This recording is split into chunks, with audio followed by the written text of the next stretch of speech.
Hello and welcome to NFS Evolved, our deep dive into Amazon Elastic File System. My name is Duncan Lennox. I'm the Director of Product Management for Amazon EFS, and I'm joined today by my colleague Abrar Hussain from the EFS team, and we're delighted to have Dr. Ian Davis with us today from Bayer Crop Science, who a little bit later will talk about how he's using EFS in a solution for Bayer Crop Science. A little bit up front about what we'd like to cover today. We've got a lot of material we'd like to go through with you over the next hour or so. Going to start out with a little bit of a discussion on how you can transform your applications and your organization with file storage.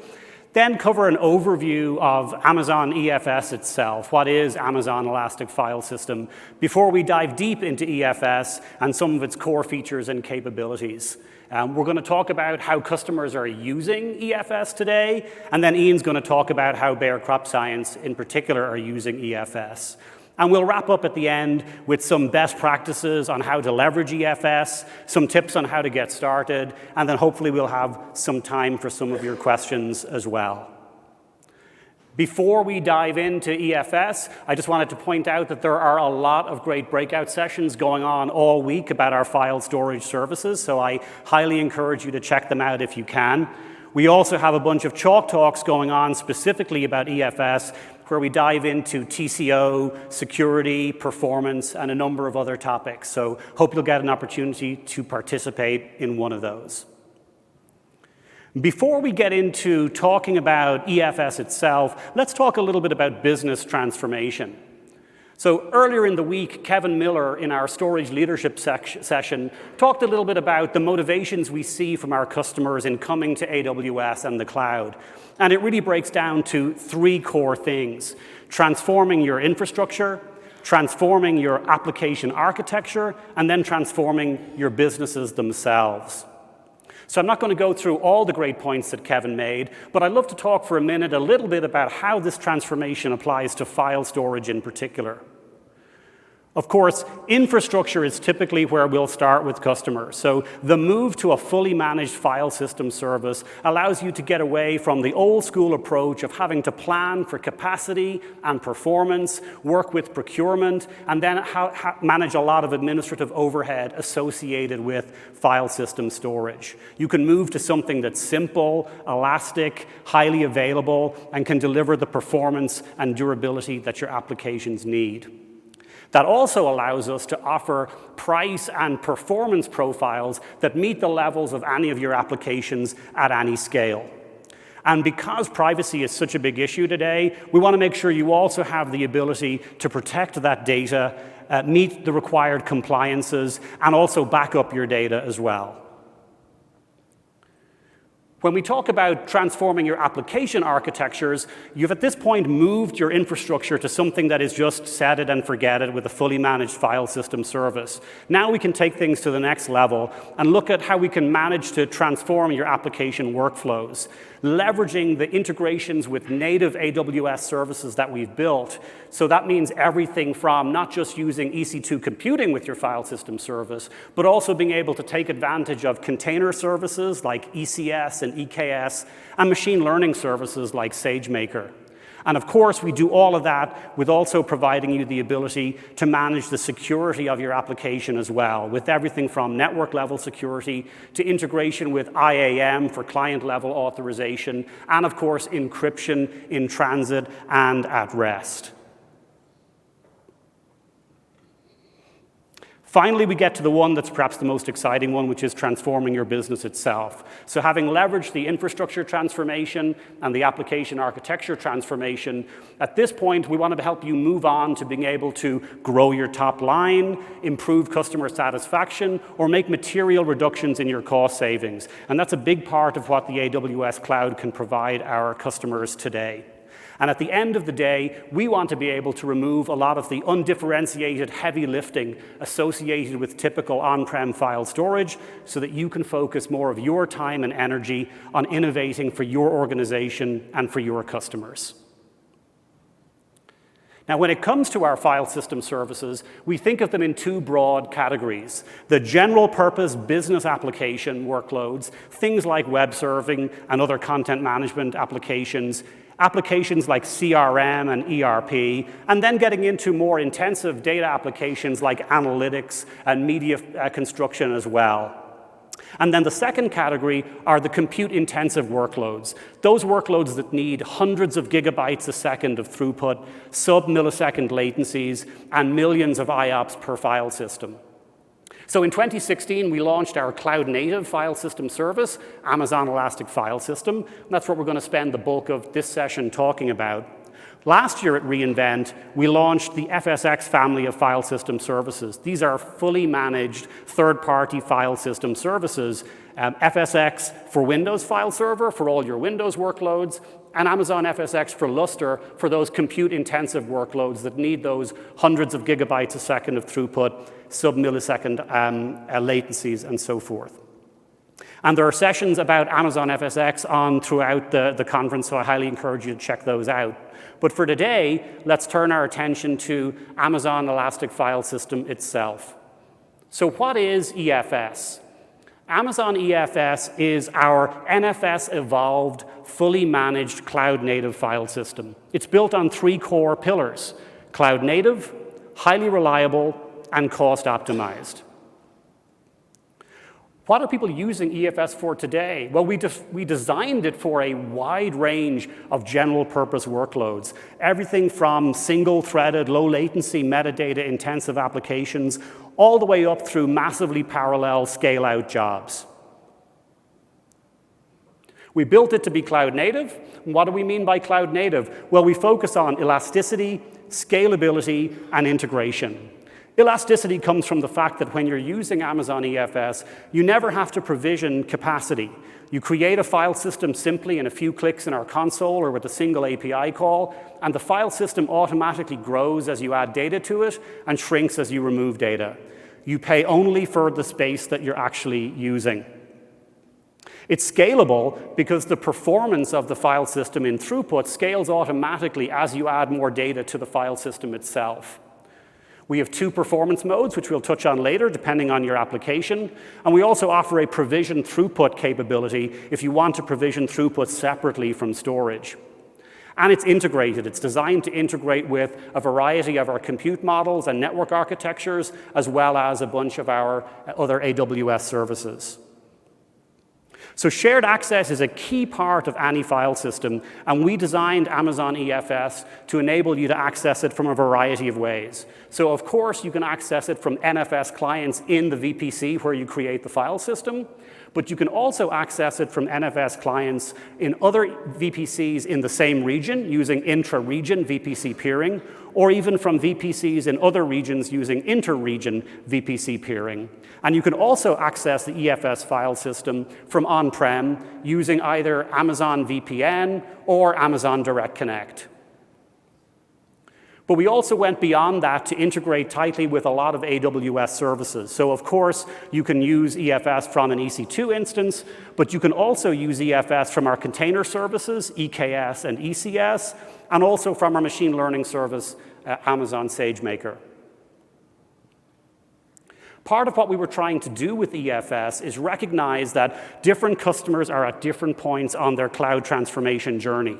So whether you are at the very beginning, where the majority of your workloads are still on-prem and you're just starting to think about moving them into the cloud, or you're somewhere else further along where some of them are in the cloud as lift and shift applications, you haven't modified them, you just moved them directly into the AWS cloud, or indeed you're starting to take advantage of some of our cloud-native services and capabilities like containers, SageMaker, and so forth. EFS is going to be there with you today and as your journey continues as well. Our second pillar is all about reliability and being highly reliable. And that starts with us in being highly available and highly durable. There's no more important feature for a file system service or any storage service than durability. And with Amazon, you get both EFS, you get both high availability and high durability. We'll touch on that in a moment when we talk about our multi-AZ architecture. You also get a file system that's secure, something that you can control both at the network traffic level, at the file system level with POSIX permissions. You can encrypt your data at rest and in motion, and you can also take advantage of IAM both at the administration API level, and now coming soon, we've announced this week at reInvent, at the NFS client level as well. And we have a global footprint that's going to be available where you need us to be. We recently launched in 4 more regions, and we'll talk about regions in a moment. Amazon EFS is designed as a regional service or multi-AZ service. This means that when you write data to your EFS file system and your NFS client gets an acknowledgement back that that data was written, that means at that point it's already durably stored across 3 different availability zones. You have full access to your file system across these 3 AZs. So if for some reason you lost access through a single AZ, you continue to have full read-write access to the file system across the other 2 AZs.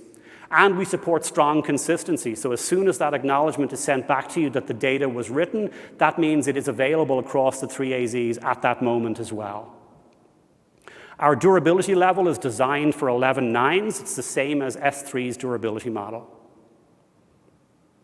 So in terms of our global footprint, we've made a lot of progress in the last year. At reInvent last year, EFS was available in 10 AWS regions, and today we're happy to say we're available in 19 AWS regions, including 4 that we just launched in the last few weeks. And finally, let's talk about cost optimized. We wanted to create a file system that gives people the best of both worlds. They don't have to worry about provisioning or managing aspects of their file system, and they pay only for what they're using. So we do this in a number of ways. Firstly, there are no minimum commitments or upfront fees associated with using EFS. As we've already talked about, there's no need to provision storage. The file system automatically grows and can grow to petabytes of data automatically as you put data into it. One of the things that's really interesting about being available in 3 availability zones is the ability to leverage EC2 spot instances. We often have customers that have very compute-intensive workloads that burst. Storage is usually a pretty small component of the cost that's associated with that. It tends to be more the compute storage. Because the file system is available in 3 availability zones within a particular region, that means you could take advantage of EC2 spot prices that might be available in any of those 3 AZs. And EC2 spot instances can be up to 92% cheaper than on-demand instances. And finally, we added a capability at the beginning of this year called Lifecycle Management with a second storage class called Infrequent Access. And what that allows you to do is automatically save up to 92% in the cost of storage of your file system. We'll talk about IA and lifecycle management a little bit more later in the session, but essentially what it allows you to do is have your less frequently accessed data transparently and automatically moved to our infrequent access storage class, which in US East 1 is 2.5 cents per gigabyte month compared to 30 cents per gigabyte month for our standard storage class, and 92% cost saving on storage. And it all happens automatically and transparently to your application and users. The file does not appear to move from the directory or namespace that it's in right now, but on the back end, we transition it to the infrequent access storage class. So what have we been up to since we all last got together at reInvent last year? It's been a pretty busy year for us at EFS. We've launched a lot of new capabilities and a lot of new regions. We've touched on some of these things already with our regional expansion and with the launch of Infrequent Access. We launched Infrequent Access early in the year, in February, and we've continued to iterate on it, adding additional capabilities to it, including new policies. And in September of this year, we lowered the price of IA storage by 44% to 2.5 cents. We've also been integrating with more AWS services like EKS and SageMaker. And we'll continue to do this. We're always listening to your feedback for what it is you'd like to see in EFS and trying to iterate as quickly as we can.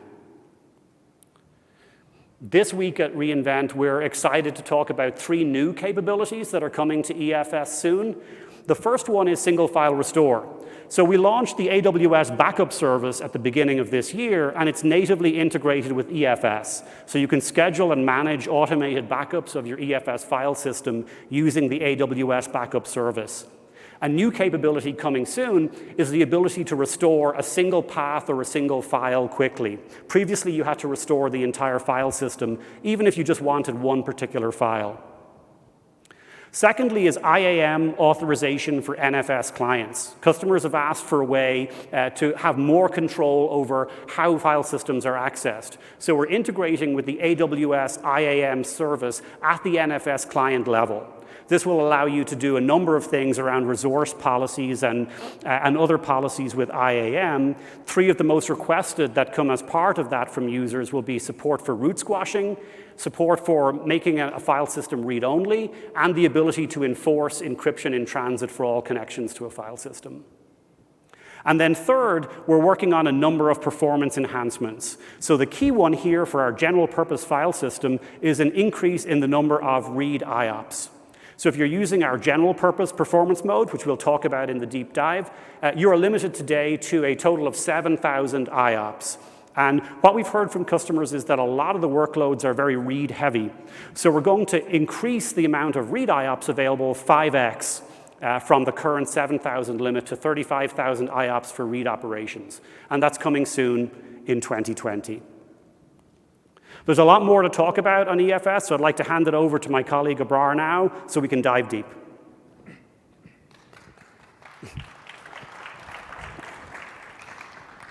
Thank you so much, Duncan. Hello, everyone. My name is Abrar Hussain. I'm a principal product manager on Amazon EFS, and I'm very excited to do a deep dive on EFS. So thank you so much for joining us today. So we're going to start the deep dive by talking about Amazon EFS Infrequent Access, or EFSIA. The most important thing about EFSIA is that it's very simple to use. There are no changes required to your existing applications or workloads. Basically, EFS is able to provide a single file system namespace and serves files across from the 2 storage devices transparently. With Amazon Infrequent Access, you can save up to 92% when compared to the standard storage class of EFS. And the lifecycle management is used automatically to transfer infrequently accessed files from the standard storage class to the infrequent access storage class. So let's talk a little bit more about how does it actually work. So from the EFS console, on any existing file systems, you can enable the lifecycle management. And when you enable lifecycle management, you get to choose a lifecycle policy. Now, this lifecycle policy could be set to 90 days, 60 days, 30 days, 14 days, or very recently announced 7 days. Now, based on the lifecycle policy, infrequent access will automatically move files from standard storage class to the infrequent storage class, and saving you 92%.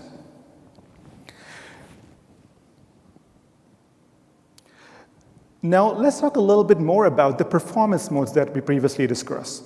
Amazon EFS has 2 different performance modes that you choose when you create your file system. The default performance mode is the general purpose performance mode, and we recommend this performance mode for a majority of customer workloads.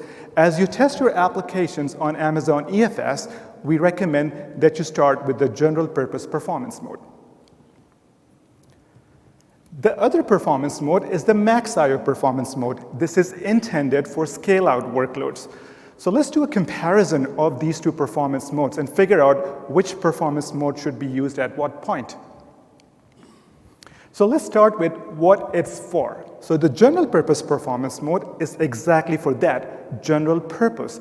And it's also used for latency sensitive applications. The max I/O performance is best. The max I/O performance mode is best for scale-out data-heavy applications. Now, these performance mode comes with their advantages and some trade-offs. Let's talk about that a little bit. The general purpose performance mode is good for low latencies for file operations, but it does come at a 7,000 IOPS limit. But as Duncan talked about earlier, we are going to be increasing the read IOPS up to 5x, and that's coming soon. Now, for max I/O performance mode, you have virtually unlimited ability to scale out your throughput and IOPS, but it does come at slightly higher metadata latencies when compared to the general purpose performance mode. So to wrap up the discussion, the general purpose performance mode is the best choice for most workloads. The max I/O performance mode, you should consider that for large data-heavy scale-out applications. Amazon EFS also offers two different types of throughput modes. The first is the bursting throughput mode. This is the default throughput mode and is recommended for a majority of workloads. With bursting throughput mode, your throughput scales with the size of the file system. You're able to drive 50 megabytes per second per terabyte of data stored in the file system. Additionally, you're able to burst to double that and drive 100 megabytes per second per terabyte of data stored. The second is provision throughput. With provision throughput, you get to set the throughput of the file system independently of the amount of storage in the file system. Let's do a comparison of the two throughput modes. We'll start with the bursting throughput mode. It is used for workloads with variable throughput demands, whereas the provision throughput mode is recommended for higher consistent throughput workloads. They come with their own advantages and trade-offs. Let's talk about that. The bursting throughput mode is good for automatic scaling. It scales automatically with the size of your file system, but it is also fixed to the size of your file system. The provision throughput mode, you get to define the provision throughput amount, but there is a separate charge for it in addition to the storage charge. So just to summarize this, the bursting throughput mode is best choice for most workloads. The provision throughput is used for higher throughput to storage ratio workloads. For example, if you're ingesting large amounts of data into the file system, that would be the recommended throughput mode to choose. Let's talk a little bit more about provision throughput, right? So first we said it is independent. You can provision throughput independent of the amount of data stored in the file system. You can increase the provision throughput amount as often as you like, but you can only decrease the provision throughput amount once every 24 plus hours. You can also change the provision throughput modes once every 24 plus hours. Now, there's different pricing structure when it comes to the throughput modes. Let's talk about the pricing structure of the bursting throughput first. It uses a single pricing dimension. Essentially, you only pay for the amount of data you store in the file system, which is 30 cents per gigabyte of storage. Now, with the provision throughput mode, there are two pricing dimensions. The first is the storage price, and we just discussed that. The second is the actual throughput price. This is the amount of throughput that you provision. You're charged for the throughput that you provision that is above the 50 kilobytes per second per gigabyte of data stored. You pay at $6 per megabyte per second per month for only the provision throughput amount that's above the throughput that's already included in the storage price. Let's talk a little bit about security and compliance. EFS has many security capabilities today, and that's enabled us to meet the requirements for a wide variety of compliance standards. First, you can control network traffic using Amazon VPC security groups and network ACLs. You can control file and directory access using Linux or Unix standard POSIX permissions. Then you can use AWS identity and access management to control administrative API access. You can control who can create a file system or who can modify a specific file system. You can encrypt data at rest with keys managed by AWS KMS, or you can also encrypt data in transit by using the industry standard TLS 1.2. Amazon EFS is HIPAA eligible, GDPR, PCI, SOC, and ISO compliant, and it's FedRAMP authorized. Let's talk a little bit more about the IAM authorization for authorization for NFS clients, which is coming soon. So today, using the IAM identity policies, you can control what EFS administrative APIs a user has access to. Now, taking that to the next level, IAM authorization for NFS clients allows customers to manage NFS client access to the EFS file system. So it is essentially adding an extra layer of security on the top of existing network-based controls that we have. With this, we're able to provide often requested security features such as root squashing, read-only access, and the ability to enforce TLS.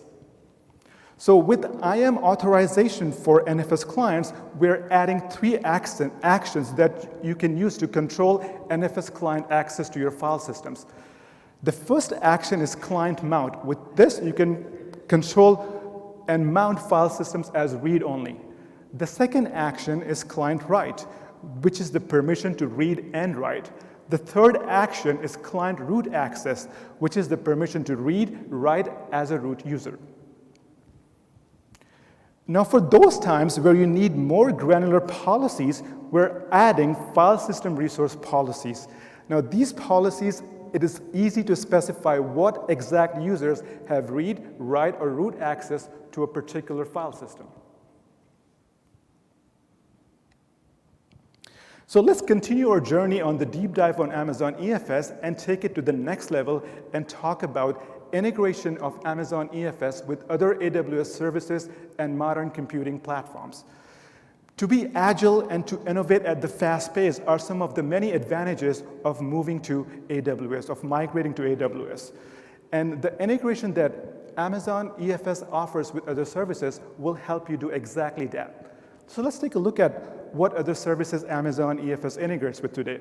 As we highlighted in the beginning of the session, in addition to providing shared access across thousands of EC2 clients, Amazon EFS is highly integrated with other AWS services, including modern computing models like Amazon ECS and Amazon EKS, so that you can attach EFS as a shared storage to containers. And coming soon, you can also connect EFS to AWS Fargate containers. You can also use EFS with Amazon SageMaker notebooks as data sources for training machine learning models. We're going to cover some of these integrations in a bit more detail now.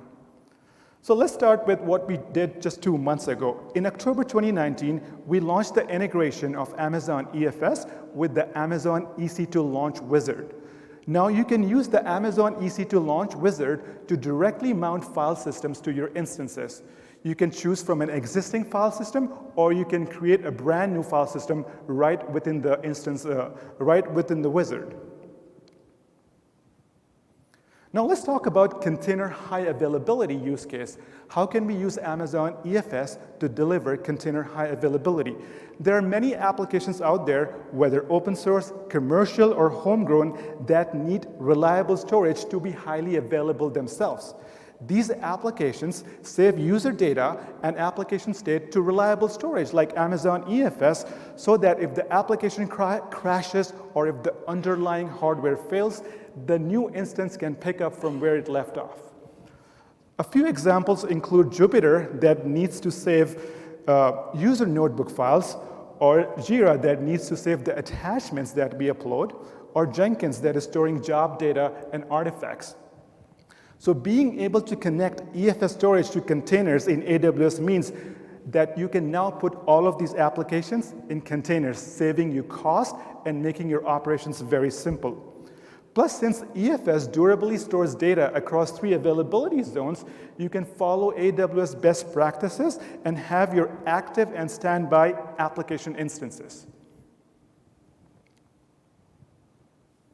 Let's talk a little bit about how Amazon EFS can be used for shared storage of scale-out apps use case.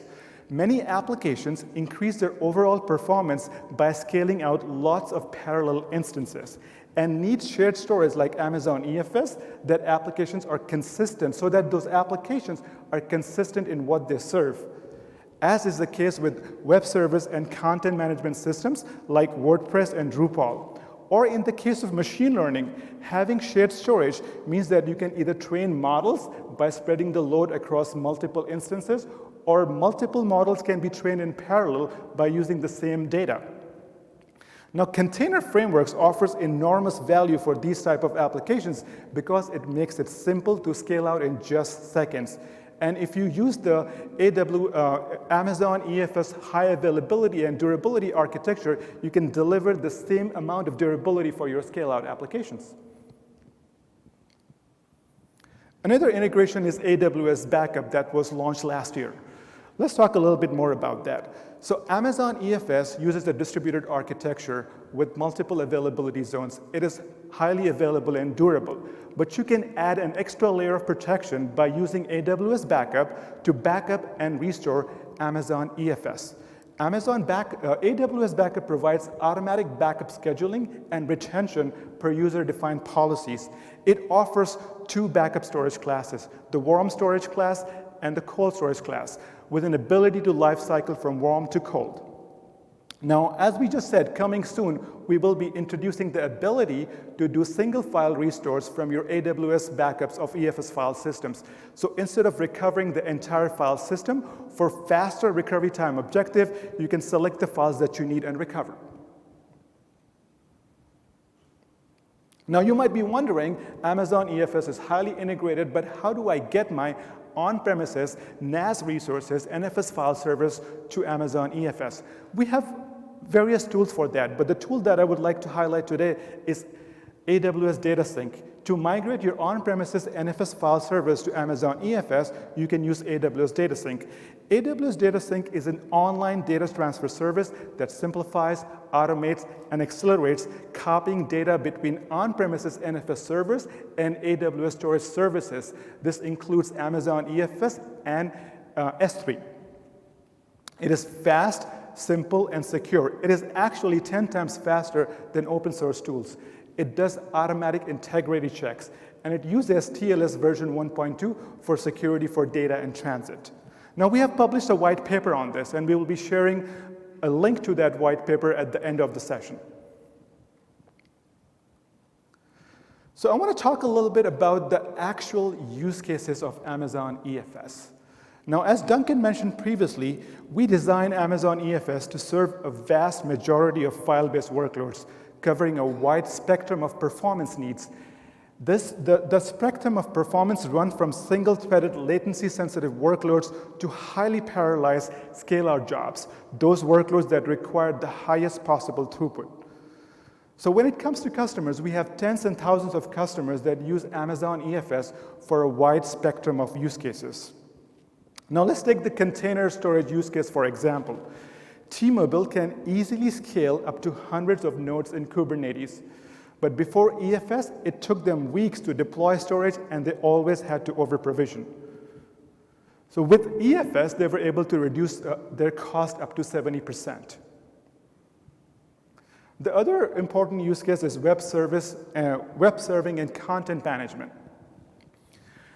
Companies like Thomson Reuters were able to scale their delivery of content at scale by using Amazon EFS. Another important use case is database backups. Companies like JD Power and Sybase really like Amazon EFS for its elasticity and scalability. The other use case I want to highlight is big data and analytics. Big data and analytics is an important use case of Amazon EFS, but instead of me talking about that use case, I would love to invite Dr. Ian Davis from Bayer Crop Science to walk us through the transformation journey and talk to us about how do they use Amazon EFS. Great. Thank you, Abrar. Davis. Yeah, appreciate the chance to be here. Thank you. All right. So I'm Ian Davis, and I'm here representing the biotech R&D portion of Bayer Crop Science. Abrar's asked me to tell you a little bit about our cloud transformation journey, and in particular about the role that EFS has played for us in that journey. So Bayer as a company is more than just aspirin. We are a global life sciences company, about 100,000 people. And in addition to those consumer health products that you know and love, we also have a pharmaceuticals division and an agriculture division. And in the agricultural world, we're actually facing some very daunting challenges. So over the next 30 years or so, it's expected that the population of the planet is going to grow by more than 2 billion people. And the demand for protein and thus for animal feed for those people is going to grow even faster. Now, climate change is not going to do us any favors in this, and there is no more farmland to be had. And so agriculture needs to become increasingly efficient. And at the same time, we need to be careful to preserve and improve the state of the natural environment while we're doing that. And so like the rest of us, farmers are going to look for new technological innovation to help them keep up with those challenges. And I suspect some of you will be surprised to hear that agriculture is very high-tech these days. Everything from predictive models for disease and pest outbreaks to a lot of computer vision applications on drone imagery, aerial drone imagery, and all the tractors are self-driving at this point. It also takes a lot of technology, though, to develop the products that we offer to our farmer customers, whether those are seeds or traits or chemistry. And in biotech in particular, we use genomics very heavily. You heard a little bit about that in Monday night's keynote. And so in crop science, we're using genomics to do things like study the crop microbiome. And that is the ecosystem of microbes that are associated with the crop itself and with the soil around it. We're also using genomics to enable precision-controlled editing of crop genes. And we're even using genomics to speed up traditional plant breeding, because genomics can inform us about which parents to cross with each other and which offspring to propagate. And that can actually take years off of our time to market. Now, genomics is a really fun space to be in from a computing point of view. It's compute intensive, it's memory intensive, and relevant to EFS, it is very storage intensive. And a big part of the reason for that is that the key technology behind genomics, which is DNA sequencing, has been growing at a far faster rate than even Moore's law over the last dozen years. And so this graph here is on a logarithmic scale. And from 2008 to 2012, in those 4 years, the sequencing output per dollar grew 10,000-fold. So that's 1,000-fold faster than we would expect compute to grow in that time. And because of that, we actually have petabytes now of DNA sequence that we need to store and analyze. And that's where elastic data storage systems like S3 and EFS look really attractive for us. So our cloud transformation story starts back in 2015. And at that time, we did all of our research computing on a traditional in-house HPC cluster. Had about a petabyte of shared storage exposed over NFS. And this was a really familiar and comfortable environment for our scientists. But every couple of months, there would be an email that went around that said, the disk is full. Everybody clean up. Right? And somebody would raise their hand and say, sorry, that was me. Had a big job. I'll be done in a couple of days. But that would really seriously impact our productivity. And then in 2015, we made a decision as an entire organization that we were going to move all of our compute to the cloud. And so we embarked on a pretty rapid journey to transform the architecture of our research computing. Now, on the compute side, we migrated everything to containers. And myself and my colleagues, we trained as scientists, not as software engineers, and so there's actually a pretty steep learning curve for this. But we saw a lot of benefit for managing the dependencies of scientific software that's often quite finicky. We would like to have run this on batch, on AWS batch. However, this was before batch, and so we built a similar kind of system using ECS and SQS And so that's what we did with compute. But storage was harder in some ways. And that's because really cloud-native storage like S3 looks very different from a traditional POSIX file system. And you can see from the examples up on these slides that standard genomics tools are very much in the Unix tradition. And they have strong expectations about where they're going to find their inputs and their outputs. And they, in many cases, need random access to a large shared reference file that's used as an index. And these tools are the output of the global scientific community. And so it is not feasible for us to rewrite these to work with a different file system.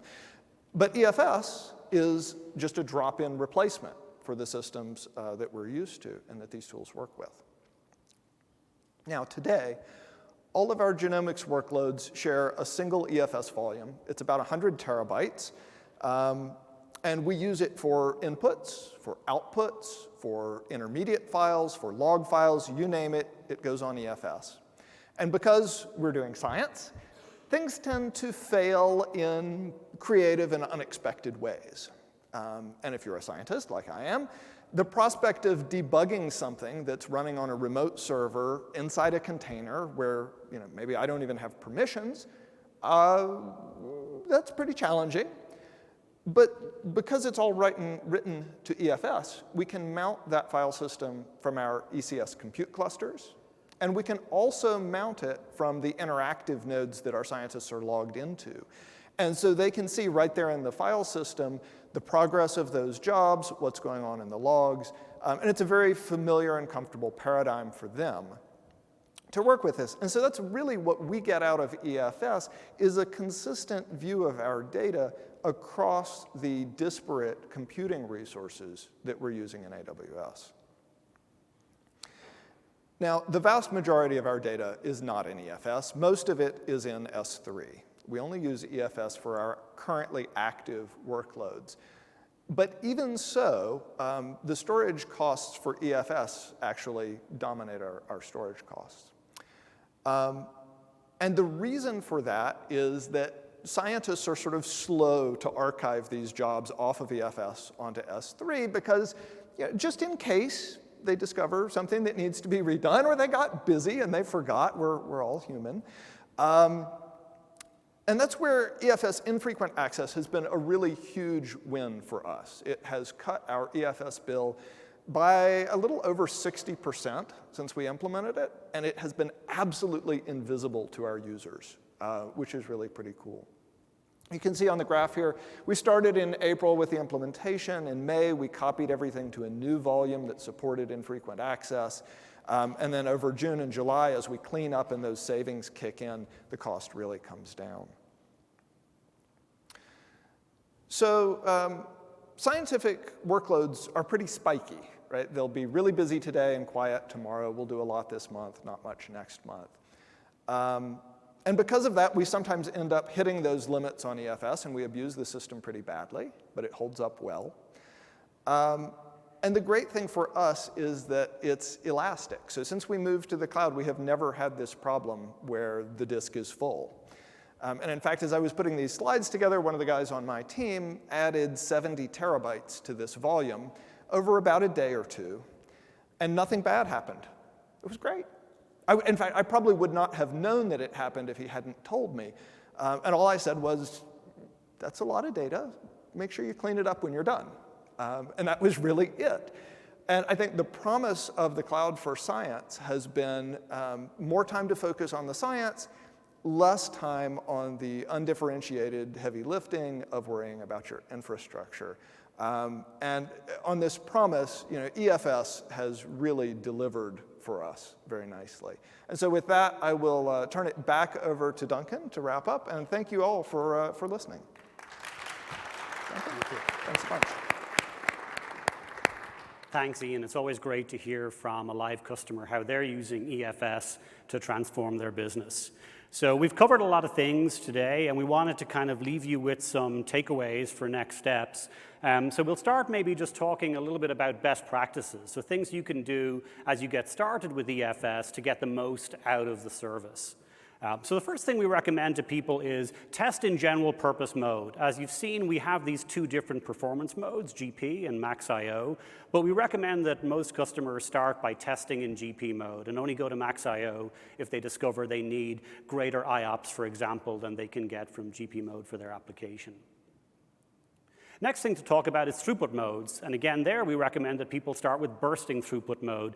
This is the throughput mode where your throughput scales automatically based on the size of your file system, allowing you to get 50 megabytes per second per terabyte of data and burst to twice that, 100 megabytes a second per terabyte of data stored. You can always add the provision throughput capability at any time if you discover you want independent control of your throughput from your storage. We particularly recommend you consider PT if you're going to be ingesting large amounts of data. So we're often working with customers where they're migrating a large on-prem NAS filer workload, moving that into AWS. Abrar talked about using the AWS data sync technology to help you manage that migration. And if you're going to be migrating more than about 2 terabytes of data, we recommend that you turn on provision throughput so that you can accelerate the actual migration. You can turn it off again once you're done if your live application doesn't actually need that much throughput. We've optimized NFS and EFS to work with modern Linux kernels. So we recommend that you're working with at least a 4.3 or later Linux kernel. We have seen bugs in the NFS client and in the kernel of earlier versions. So we recommend 4.3 or newer.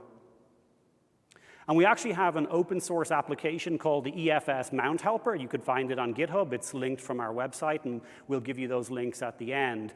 The EFS Mount Helper makes it super easy for you to mount an EFS file system using our recommended configuration. So that includes making it really easy to set up encryption in transit as part of your file system connection as well.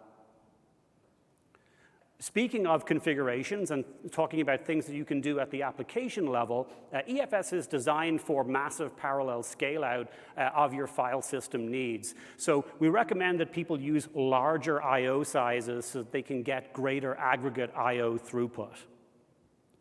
Similarly, you can take advantage of our parallel architecture by using multiple threads. EFS is able to scale out throughput linearly. So the more threads you can use, the more throughput you're going to be able to drive through your file system.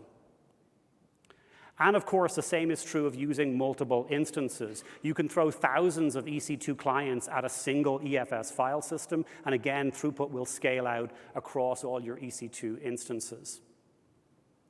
And then the last one is architecting around multiple directories. As is often the case with many file systems, the more you can spread out your workload across multiple directories, the more you'll be able to take advantage of that parallel scale-out capability that EFS offers and staying away from inode contention. And then a few more new ones just to wrap it up. We certainly recommend that you enable lifecycle management. It's a single click in the console or a single API call. And as we heard both from Abrar and then from Ian with the Bayer Crop Science example, it's completely automatic and transparent to your application and users. There are some latency differences on first byte reads and writes for data that's stored in the infrequent access storage class. So if you have an application that's particularly latency sensitive, you may want to test it. But for the vast majority of applications, we find that it's completely invisible to the application, but not invisible to you, in a 92% reduction in your storage costs for those files that are in IA. We recommend, of course, that you enable encryption in transit and at rest, particularly for your sensitive workloads. You can use customer-managed keys for your data that's encrypted at rest. And then, of course, we recommend that you create a backup. So although EFS is a highly durable file system designed for 11 nines of durability, users will sometimes go and do things like delete files they didn't mean to delete. So leveraging the AWS backup capability allows you to have a backup of your EFS file system. And as we touched on, AWS backup supports both a warm and a cold tier, and the cold tier is 1 cent per gigabyte month. And with our new coming soon capability that allows you to restore a single file or a single path easily, it's a quick and easy way to retrieve that file that user went and deleted by mistake. And then finally, we provide a number of ways of monitoring your file system through CloudWatch metrics, so you can see what your throughput utilization is like. If you're using our bursting throughput mode, you'll be able to see your burst credit status. And if you're using a general purpose performance mode, you'll be able to see if you're hitting the % IO limit associated with general purpose. So we hope you've learned a lot today and that you're excited to get started and try out EFS. It could not be easier. If you don't already have an AWS account, you can sign up for one in about 15 seconds on the AWS website, and then you can go and create an EFS file system in a few clicks in the console or a single API call. EFS participates in the AWS free tier. So if you're a new AWS customer, you get 5 gigabytes of storage per month for 12 months so that you can experiment with EFS. On our website, we also have a 10-minute tutorial And then we also have step-by-step walkthroughs that walk you through configuring and using EFS in a number of scenarios. So you can get started just by going to aws.amazon.com/EFS, and links to all these things are there as well, whether it's getting started or the white paper that Abrar mentioned earlier, which talks in more detail about how you can load, store, and protect data using EFS in conjunction with AWS Data Sync and AWS Backup. We also have a performance tutorial on GitHub that gives you a bunch of working examples that you can try out for how you can get that massive parallel scale out with EFS and bring that to your applications as well. So we hope you've enjoyed the conversation today. We have a few minutes left. I'm going to invite Abrar and Ian to come back up on stage, and we'd be delighted to take any questions you might have.